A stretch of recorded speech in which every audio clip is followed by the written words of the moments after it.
Media మిత్రులందరికీ ముఖ్యంగా ప్రత్యేక ధన్యవాదాలు. ఈరోజు మీ ముందరికి రావాల్సిన కారణం ఏమంటే, గత 2 రోజులుగా నా మీద లక్ష్మి అనేటువంటి ఒక మహిళ ఎస్పీ దగ్గర కంప్లైంట్ ఇవ్వడం జరిగింది.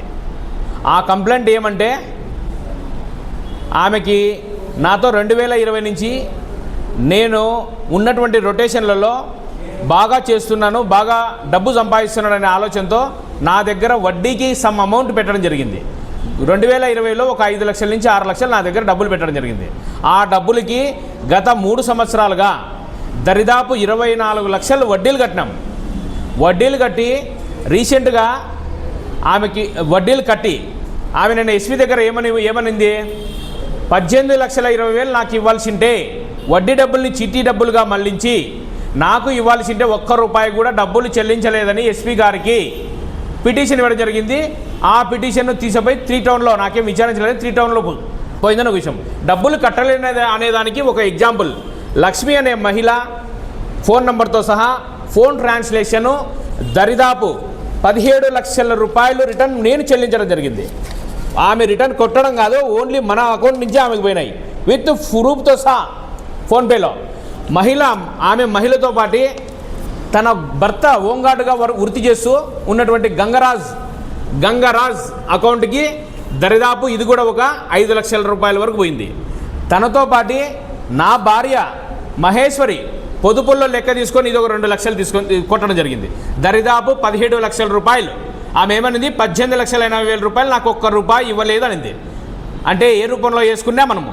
ఆమె ప్రతి నెల ఈరోజు మళ్ళీ పిటిషన్ పేపర్ వార్తలో నేను ప్రతి నెల ₹1,00,000 5 లక్షల చీటీలు 4 వేసింటే 4లో ₹1,00,000 కట్టింటే నాకు ₹1 కూడా ఇవ్వలేదని ఒక వాదన. 4 లక్ష రూపాయలు నెలకి ఒక హోంగార్డు వృత్తి చేస్తున్నటువంటి ఒక వ్యక్తికి దరిదాపు 20 నుంచి 30,000 రూపాయలు వస్తే ₹1,00,000 నెలకు ఆదాయం కట్టినాను, ఇట్లా 3 ఏళ్ళు 4 ఏళ్ళు కట్టానంటుంది. దాన్ని ఏ విధంగా నమ్మదలిచారో, మీడియా నా మీద దుష్ప్రచారం ఏ విధంగా వేసిందో కూడా నాకు అర్థం కావట్లేదు. నేను గత 26 సంవత్సరాలుగా 2020లో గ్రాడ్యుయేషన్ కోసం అనంతపురం నగరంలో నివసిస్తున్న 26 సంవత్సరాలుగా నలుగురు బాగుండాలన్న ఆకాంక్షతో చిన్న ఫైనాన్స్ వ్యాపారం చేస్తూ దాంతోపాటు చిన్నగా ₹1,00,000 2 లక్షలు చిన్న చీటీలు వేయడం జరిగింది. ఆ వేయడంలో 26 సంవత్సరాలుగా ఎక్కడ కూడా మచ్చ లేకుండా బ్రతికి నిరూపించుకున్నటువంటి వ్యక్తిని జిట్టా రామ్మోహన్ అనే యాదవ్ అనే వ్యక్తి ఈరోజు ఒక మహిళ నా మీద నింద వేయడము నిజంగా ఆశా విధంగా ఉంది. నేను వ్యాపారాలు చేశా 2000 కరోనా ముందు 4 సంవత్సరాలుగా లాస్ వస్తే ఆ లాసుల్లో ప్రతి ఒక్కరికి కూడా ఇప్పటి వరకు కూడా నాకు ఇవ్వాల్సింది 2 కోట్ల నుంచి 3 కోట్ల రూపాయలు డబ్బులు ఇవ్వాలా. ఆ రోజు ఆర్థిక పరిస్థితులు బాగాలేవంటే ప్రతి ఒక్కరికి నేను డబ్బు ఇచ్చా, ఆర్థికంగా సాయం చేశా. ఈరోజు వాళ్ళు రిటర్న్ తిరిగి ఇవ్వకపోతే నా దగ్గర ఎవరైనా సేవింగ్ పర్పస్ పెట్టిన వాళ్ళకు డబ్బులు ఒక సంవత్సరం నుంచి నాకు చేతనంత నేను కూలి పనో నేల పనో చేసుకుంటా ప్రతి ఒక్కరికి రిటర్న్ చెల్లిస్తూ వాళ్ళు ఎప్పుడు ఫోన్ చేసినా ఒకే నంబరే, 26 సంవత్సరాల నుంచి ఒకే నంబరే 9866921429 నంబర్ పెట్టుకొని ప్రతిసారి వాళ్ళకి రిప్లై ఇవ్వకుంటూ ఇట్లా ముందుకు పోతుంటే నిన్న చేసినటువంటి దుష్ప్రచారానికి వడ్డీలకి వడ్డీలేసి దరిదాపు ₹6 వడ్డీలు వేసి ఆమె మాకు ఇవ్వలేదనడము నిజంగానే ఆశాస్పదంగా ఉంది. అదేవిధంగా అనేక సార్లు ఆమె మీద దూషించినామంటుంది. అనేక సార్లు మా ఇంట్లో మా భార్యకి మా అత్తమామలకు మా ఇంట్లో వాళ్ళ చెల్లెళ్ళకు ప్రతి ఒక్కరికి ఫోన్లు చేసి టార్చర్ పెట్టేది. ఈమె మీద నిజంగా కాల్మనీ కేసు నిజంగా ఈ విచారించి కాల్మనీ కేసుని ఇమీడియట్లీ ఓపెన్ చేయాల్సిందిగా డిపార్ట్మెంట్ వారి మీద నమ్మకం ఉంది. ఇమీడియట్లీ ఓపెన్ చేయాల్సిందిగా నేను మనవి కోరుతున్నాను. ఇలాంటి నేను 26 సంవత్సరాలుగా నేను అనేక సమాజ కార్యక్రమాల్లో నేను మంచి పేరు తెచ్చుకుంటే ఒక్క రోజులో నన్ను ఎలక్ట్రానిక్ మీడియా ద్వారా పేపర్ ద్వారా కించపరిచే విధంగా విచారణ లేదు, ఏమీ లేదు. కించపరిచయం చేసినందుకు ఇమీడియట్లీ మీ మీద కూడా హైకోర్టు వరకు కూడా పరువు నష్ట దావా కేసు వేస్తానని చెప్పి మరొకసారి మీడియా మిత్రులకు అదేవిధంగా పోలీసు వారి మీద నాకు పూర్తి నమ్మకం ఉంది.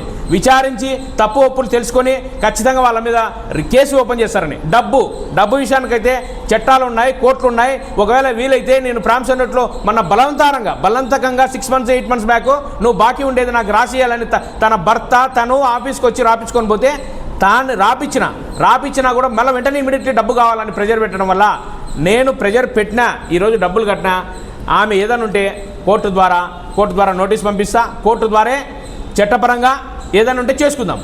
ఈ విధంగా నన్ను మానసికంగా ఇబ్బంది పెడుతూ నన్ను నమ్ముకొని ఒక ముఖ్యమైన నన్ను నమ్ముకొని నా దగ్గర ఇన్వెస్ట్ నమ్ముకున్న వాళ్ళకు ఎవరికి కూడా ఎటువంటి భయం లేదు, భయోందోళన లేదు. నేను అనంతపురం నగరంలో ఉన్నా, ఎప్పుడు ఎవరికి ఒక చిన్న నోటీస్ కూడా పంపించలేదు. నాకు రావాల్సిన డబ్బులు మీకు విత్ ప్రూఫ్తో సహా చెప్తా. దరిదాపు 2 కోట్లు అంటే ప్రామిసర్ నోట్లు ఒరిజినల్తో సహా చెప్తా. ప్రామిసర్ నోట్లు ఒకరు 20 లక్షలు 30 లక్షలు కోట్లు ఉన్నాయి, ప్రతి ఒక్కరికి కూడా ఉన్నాయి. వాళ్ళని ఇదే విధంగా నేను ఈయన భయోందోళన చేస్తే వారు ఊర్లు ఇచ్చిపోతారు. రేపొద్దున నా మీద కేసు ఫైల్ చేస్తారని వాళ్ళు 5,000 ఇచ్చినా 10,000 ఇచ్చినా దాన్ని తీసుకొని పోయి నేను ఇవ్వాల్సిన వాళ్ళకి ఇస్తున్నాను. కానీ ఎటువంటిది కూడా ఎవరికి కూడా ₹1 కూడా పోదు. తొందరలో ఎవరికైతే ఏమన్నా ఉన్నా కూడా 1,50,000 ఎవరికి బ్యాలెన్స్ ఉన్నా కూడా ప్రతి ఒక్కరు కూడా నేను చెల్లిస్తానని చెప్పి ఈమె చెప్పినటువంటి ఫేక్ న్యూస్ని నమ్మద్దండి. ఆమె ఫేక్ న్యూస్ని నమ్మద్దండి. దయచేసి ఆమె మీద ఇమీడియట్లీ కేసు ఫైల్ చేయమని ఎస్పీ ఆఫీస్కి నిన్ననే పోయినా, ఆమె పోయిన వెంటనే నిన్న ఇమీడియట్లీ పోయినా ఎస్పీ దగ్గర పోయి సార్ ఇది ఫేక్ ప్రూఫ్తో సహా చూపించిన వెంటనే సార్ కూడా వెంటనే ఇమీడియట్లీ ఫోన్ చేసి ఇది విచారించి ఏదైనా తదుపరి చర్య తీసుకుంటామని చెప్పడం జరిగింది. ఈరోజు నన్ను నమ్ముకున్నటువంటి నేను 26 సంవత్సరాలుగా అనంతపురంలో ఒక్కరోజు కూడా పక్కకు పోకుండా ఇదే ఉన్నా. దయచేసి ఎవరు భయాందోళనకు గురి కావద్దండి. దయచేసి నన్ను నమ్మండి. నా మీద పెట్టి ఎవరైనా ఇన్వెస్ట్ పెట్టినా ఏదైనా డబ్బులు ఇవ్వాల్సిన నేను ఖచ్చితంగా అందరికీ చెల్లిస్తాను. నాకు రావాల్సి ఉన్నాయి అనేక రకాలుగా వాళ్ళ కేసుల పరంగా ఘోరకంగా వసూలు చేసే విధంగా నేను తిరుగుతున్నాను తప్పితే నేను ప్రతి ఒక్కరికి ₹1 సహా చెల్లిస్తాను. ఇటువంటి ఫేక్ న్యూస్లు నమ్మద్దు. ఈమె మీద ఇమీడియట్లీ యాక్షన్ తీసుకోమనిసిగా పోలీసు వారికి మరొకసారి విన్నవించుకుంటున్నా. లేని పక్షంలో నేను ఏమన్నా అయితే నా ఫ్యామిలీకి కారణం మొత్తం ఏదైతే ఉందో లక్ష్మి అనే మహిళ బాధ్యత ఉంటుంది. దయచేసి మరొకసారి ఈ విన్నపాన్ని మీ అందరికీ తెలియజేస్తున్నా. మీడియా ద్వారా కానీ పత్రికా రూపంలో కానీ నాకు ఇవ్వలేదని మళ్ళీ ఎవరు రాలేదే. ఆమె ₹1 2 కోట్లు ఇవ్వాలనేటువంటి తప్పుడు సమాచారాన్ని అందిస్తే మిగతా వాళ్ళు ఎందుకు రాలే?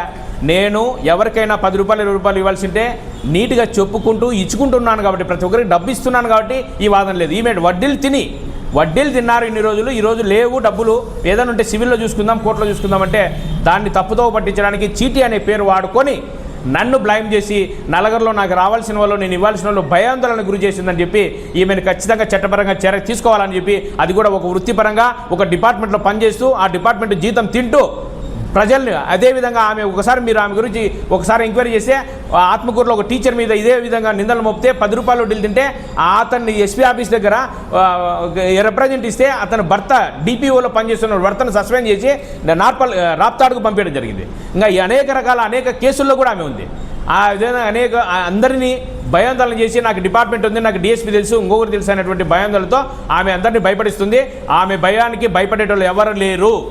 నీతిగా నిజాయితీగా ఉన్నాం కాబట్టి తప్పనిసరిగా ఆ చట్టము తన పని తను చేసుకుపోతుందని మాకు నమ్మకం ఉంది. దయచేసి మాకు కూడా సహకరిస్తారని మరొకసారి మీడియాకు అందరికీ చేతులెత్తి ప్రాధేయపడుతున్నాను.